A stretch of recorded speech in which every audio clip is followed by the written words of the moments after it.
Murder on the Dance Floor. Saltburn. What can you say about Saltburn? Okay. I had heard a bit about Saltburn and I got the total different idea of this film. I thought it was like a Cruel Intentions sort of thing where this sort of poor sort of student gets invited to this rich sort of country side castle to like stay with his friend, and they just brought him there to mess with because they're rich and bored, and he's, you know, just broke and doesn't know who. You know, that's what I thought it was, and I thought, I really don't need the gay Cruel Intentions with like all that sort of British rich aristocracy-ness to it. I'm like, I just didn't really bother. And again, I found it on Amazon Prime which I got for free because I was ordering something and they offered me, you know, a free month trial and free postage. So I'm like, I can't lose as long as I remember to cancel it on the right date. And yeah, I found this. I'm like, oh, that's right. This is that one I heard about. And I understand why everyone went so crazy over Murder on the Dance Floor, which features at the end of the film. But yeah, this is a total opposite. It was very much a single white female, and I didn't see that coming. I didn't know that's what it was. So it was a nice surprise. And I'm guessing that was the way. It wasn't just I got it wrong. I guess that's how they set it up. So everyone had that same surprise, and I guess that's why it got so much attention. Basically, it's a story of this. Well, he lies about who he is, but this kid, he's smart. He comes from an okay family, but he lies and says he's like from a poor family. He's there on scholarship, and his dad died, and he sort of befriends this guy who's hot and who he wants to be, but it starts to go well because he can't stop being a bitter little broke bitch. But he lies about his dad dying to get his sympathy and get his friendship back, and he ends up getting invited to their villa over the holidays. The villa, it's like a castle. And we get all these weird politics for all these people staying there because, you know, rich bored people and their guests, you know, for their entertainment. And there's too many dynamics to go into. I'm doing all these videos in 5 minutes. I'm sort of doing a lot of reviews of gay movies for Pride Month and that. And I watched a whole lot last month, and now I'm just stumbled across these last two, who probably were the newer ones that I was like, are you going to review those films? Because you've done all the older ones. And it's like, I didn't know where they were, and I'm like, oh, they're on Amazon, and I can watch them for free. Great.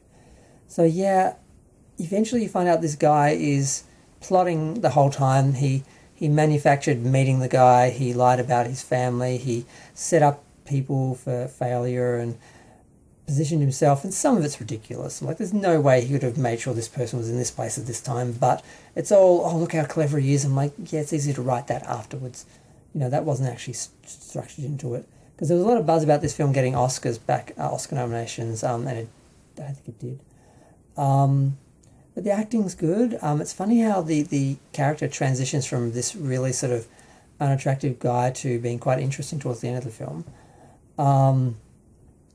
And yeah, eventually he ends up killing everyone. There's just no way to get around it. He just ends up killing everyone and inheriting the castle, basically, and the riches.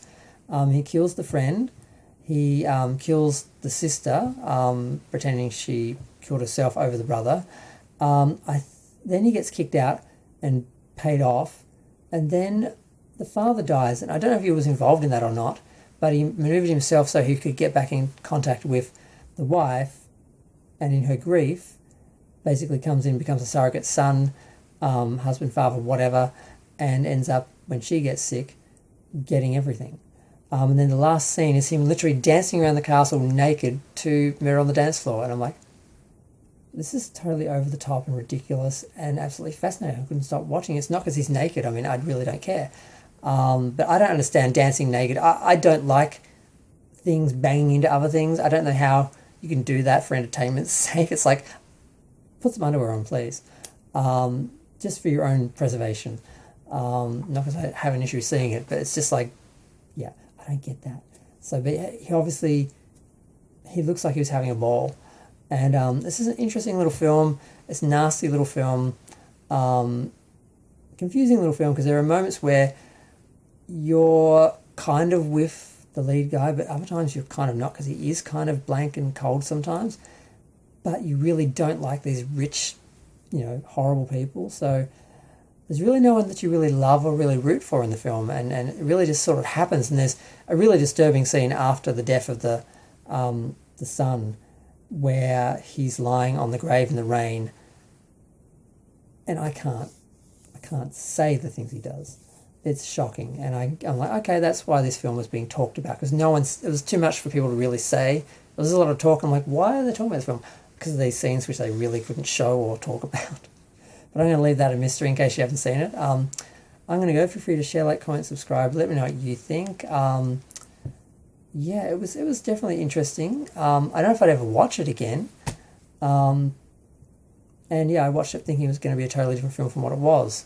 And I'm guessing, I don't know, was that because I wasn't paying attention and I'm out of the loop, or did they just market that really well? I don't know.